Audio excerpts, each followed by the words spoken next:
Hello everybody, McFluffyStuff here bringing you a spicy new standard deck tech. Before we get into that though, I'd like to apologize for my fans over on the YouTube channel for the lack of Magic Arena content we have been bringing to you the last couple of weeks. The reason for that is standard has sort of settled. There's been a ton of mono blue tempo, there's been a ton of Esper control, you still got your mono red, and you have Sultai control.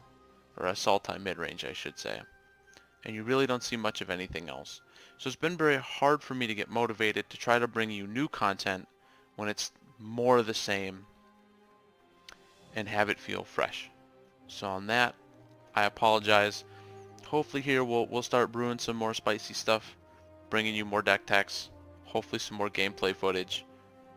I make no promises, but without further ado, let's get into it here. We're going to show off our Temur Drakes list.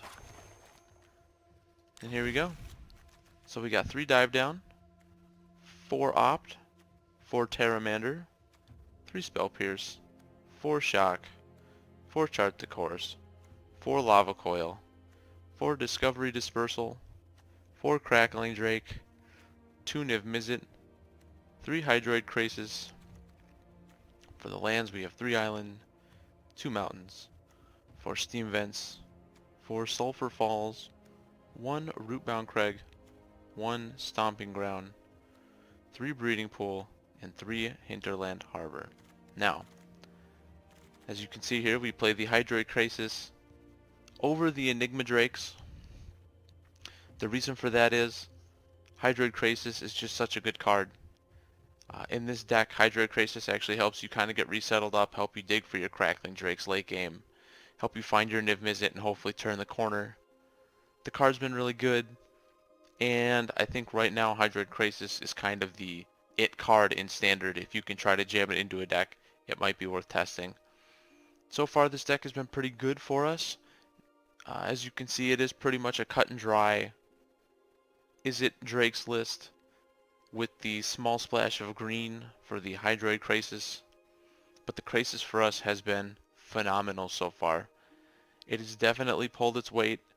Yes, it's not as big as a Crackling Drake or Enigma Drake can get power-wise, but having the toughness to survive Lava Coil, draw you a full hand, allow you to re-get set up, has been phenomenal for us.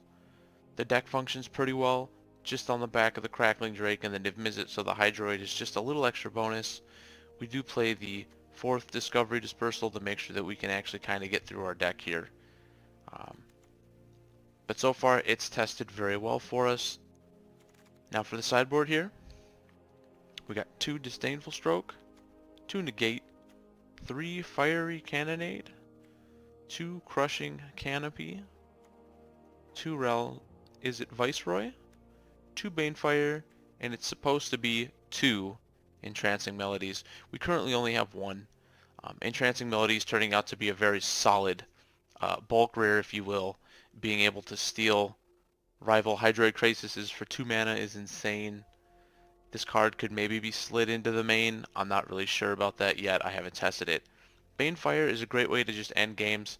Sometimes you attack once, it's hard to push another creature through. A Banefire will just help you end that game. Ral, Is It Viceroy is just a nice grindy card. It fills your graveyard up to help you boost the power on your Crackling Drake.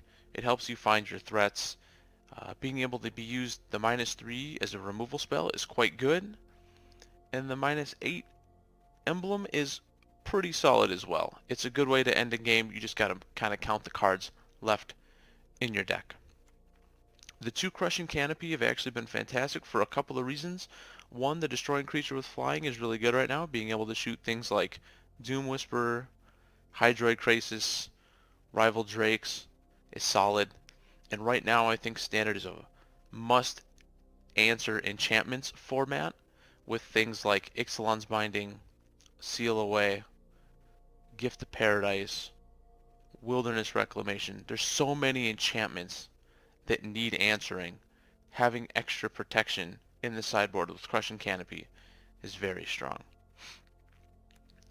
The Fiery Cannonade is kind of a concession to things like the mono white aggro list, or burn, or the red white aggro list. I don't know if 3 is too many. I haven't played a lot of sideboard cards with this game or this deck quite yet, so I'm not sure how strong it is, but I do feel like it has power, especially being instant speed, being able to blow out all of their March of the Multitude tokens for green white, and so on. 3 probably is the correct number. To negate, it helps in your control matchup. That match can be very hard, especially with decks like Esper Control being pretty much a pile of removal. Any help you can get is fantastic to protect your guys, so it's kind of like your extra dive downs. 2 Disdainful Stroke, very good at hitting really powerful cards, hitting Hydroid Krasis, Teferi, Eldest Reborns, things of that nature.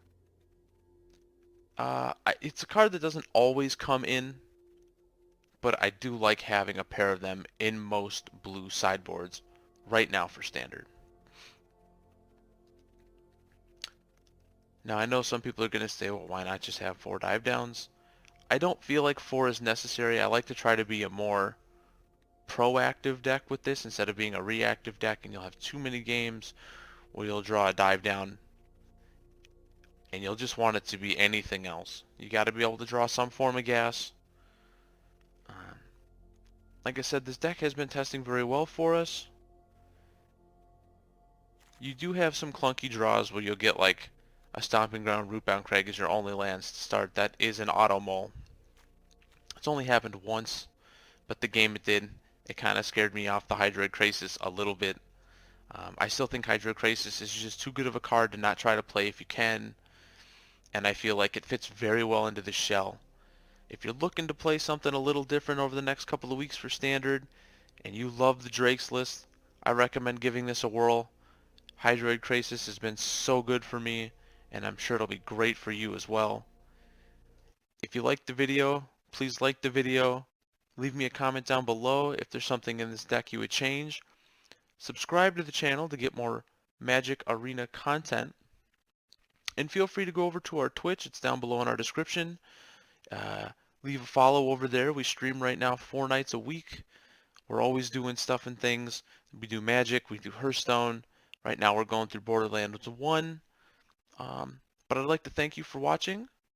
I hope you enjoy the rest of your day. Peace.